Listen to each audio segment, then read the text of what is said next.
Hi, welcome or welcome back. I'm Jess, and today I'm talking about what I read in April this year. Please stick around to the end to find out what was the best book of the month. Thanks. April turned out to be a more romance-heavy month, so I'll start off talking about all the romances.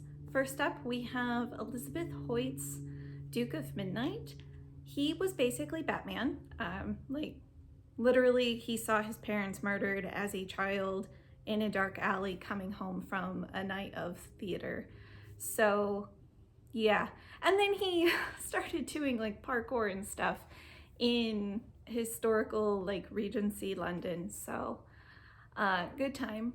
And this one was a little more, I think, drama heavy and didn't have a lot of comedic relief. I tend to prefer more comedies in my romances, but this was still a good read. I would read another Elizabeth Hoyt. Something I really appreciated about this one was our main female character. I believe her name was Artemis. She had a lot of agency in her own intimate experience, shall we say, and it wasn't a case of she has caught the attention of some guy and he's just seducing her.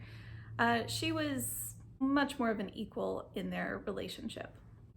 Next romance on the list is Sylvia Day's Pleasures of the Night.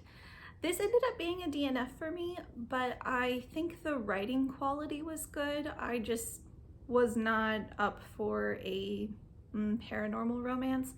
I just don't really think that's my thing. The premise of this one is she is someone who doesn't sleep very well and dreams connect to another world. He is a dream protector or something in that world, and they form a connection. But like I said, I think the writing was decent. This was not my cup of tea. So give it a shot if you like paranormal romance. Next up is Alpha by Jasinda Wilder. This was fine. I didn't dislike it, but I wouldn't say I liked it. I did finish it though, so there's that.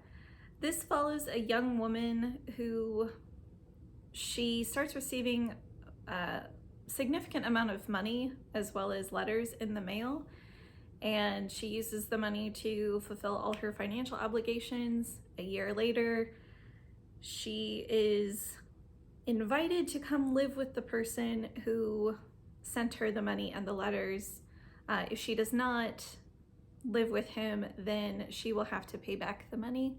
So she goes to live with him as she does not see another choice. I don't know. He's very rich and decides he wants this one person and essentially abducts her. It's not my cup of tea. Next romance on the list, Amanda Quick's Mistress. So this follows a young woman who is investigating a murder and a blackmail scheme. So she decides to take on the identity of a rich and powerful man's mistress without his knowledge or consent. So he comes to town and is like, okay, who are you? What's going on? And together they end up investigating the blackmail scheme and of course fall in love. This was a really fun time.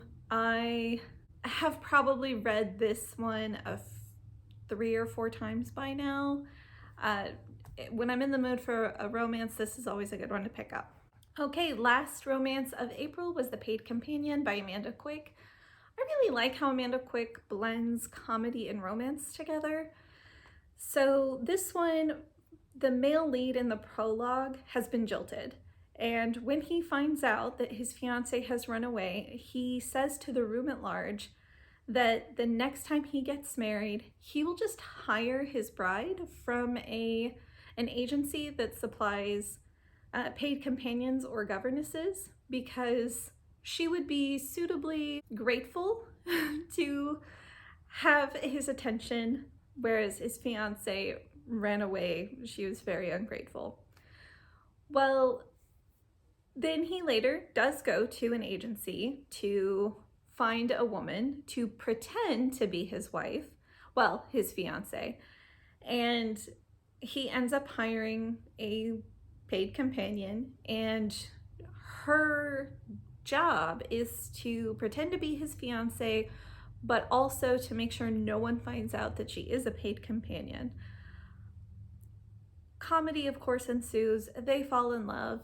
One of the things I really appreciate about this one is a lot of historical romances, the man is often a little domineering or misogynistic. In this one, I feel like he actually respects her and doesn't come across as terribly domineering. So I really like that about this one. I've probably also read this one about 3 or 4 times. The next book was the second DNF of the month, and that is Atlas of the Heart by Brene Brown. This book is what convinced me that I'm done with Brene Brown. Let me pull up the book. I have it. Page 136. The only people who don't experience shame are those who lack the capacity for empathy and human connection. I fundamentally disagree. Shame is very much a learned behavior. And I am sorry for anyone who is taught that they need to feel shame rather than learn something productive. I was not taught to feel shame. Perhaps there's a certain amount of neurodivergence and, not picking up on certain ideas. But I do not feel shame. Does that mean that I lack a capacity for human connection? Do I lack empathy for others? No, I don't. I really don't. So thanks, but no. I think if you do feel shame, Brene Brown might be a good author for you. I cannot recommend her. I was so angry that I immediately stopped reading when I got to that point. Page 136. Page 136. Okay, let's talk about a mostly happy book. The Hero of Ages by Brandon Sanderson. So this was the conclusion of the Mistborn trilogy. And I would say the first 85 to 90% I really enjoyed. I thought the kind of mysteries, like what was set up in book 2, really came about here in book 3. I do have some strong criticism of how the book ended. Not a fan at all. Honestly, the end of the final 10% of this book, I'm not certain I want to continue reading Brandon Sanderson unless I can get a little bit more information about what sort of tropes he's going to go with in the future of his books. Granted, I know he's had a ton of books since this one, but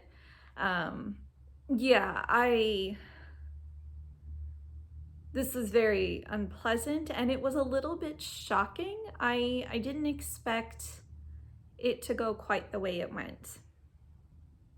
But so this overall left a very unpleasant taste in my mouth, but the rest of the book was really good. And I thought did a really good job of capping the Mistborn trilogy, just not the final 10-15%.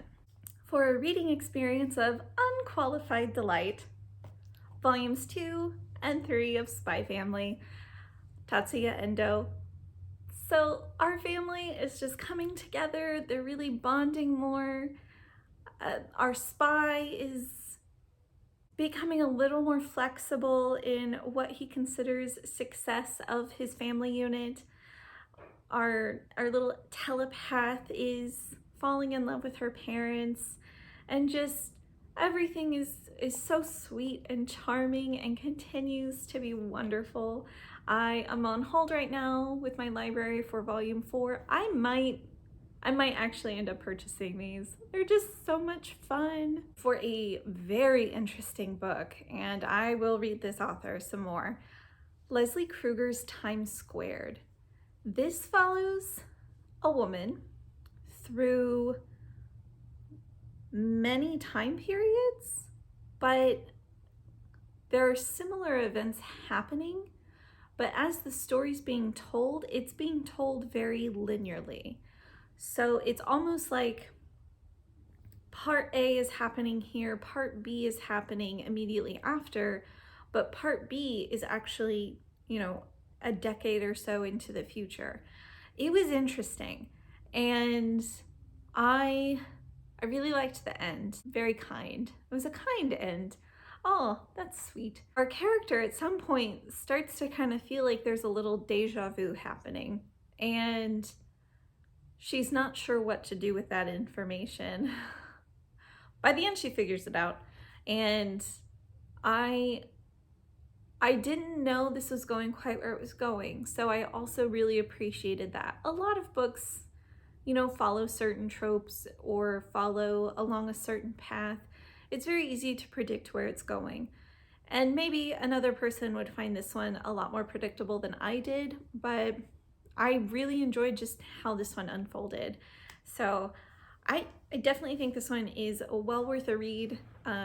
Lesley Krueger, Time Squared. All right, second to last book of the month is Maybe You Should Talk to Someone by Lori Gottlieb.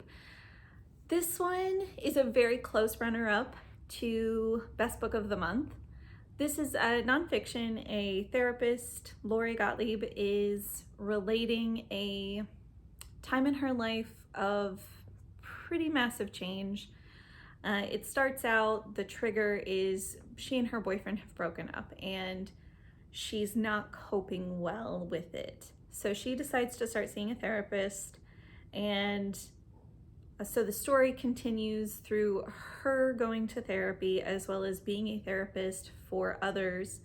She does mention probably 3, 4, I think it's 4, but maybe it's 5 people that are coming to her pretty regularly, and she talks about kind of her journey with each of them and how it helps her as a therapist, but then also her journey with her own therapist, and how the trigger point at the beginning of boyfriend and her breaking up isn't, you know, really what's going on for her.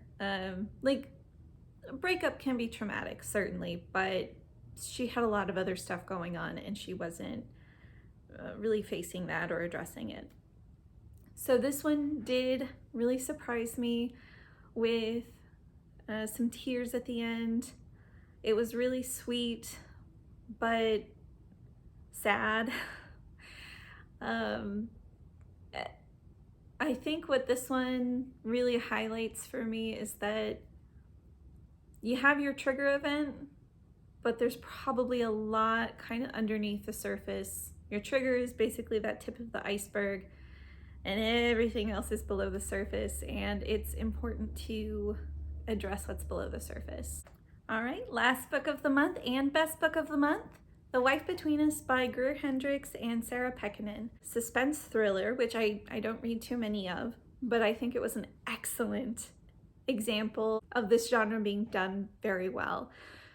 I take that with a grain of salt since I don't read a whole lot of suspense thrillers. This might honestly be my 5th one ever, but it was so good. About a third of the way through, there was a twist I did not see coming. There are little nuggets throughout that I did kind of pick up on other story tangents. I will say the ending was very tied up in a neat little bow, and that may or may not be your thing. I didn't mind it. I thought it was fine. Overall, I really enjoyed this book. So it starts out in 2 perspectives: a woman who is the ex-wife of a man, and then the other woman is the fiance of the same man. And the fiance feels like, you know, someone's following her. She feels like she's starting to get a little paranoid. The ex-wife, she is following her ex-husband's fiance, and it's just like, oh, where is this going? How unhinged is the ex-wife? I don't know. But all in all, very good book. Highly recommend. Please read. Okay, those are the 10 books I read and the 2 I did not finish in April this year. I will see you soon for our next one. Bye.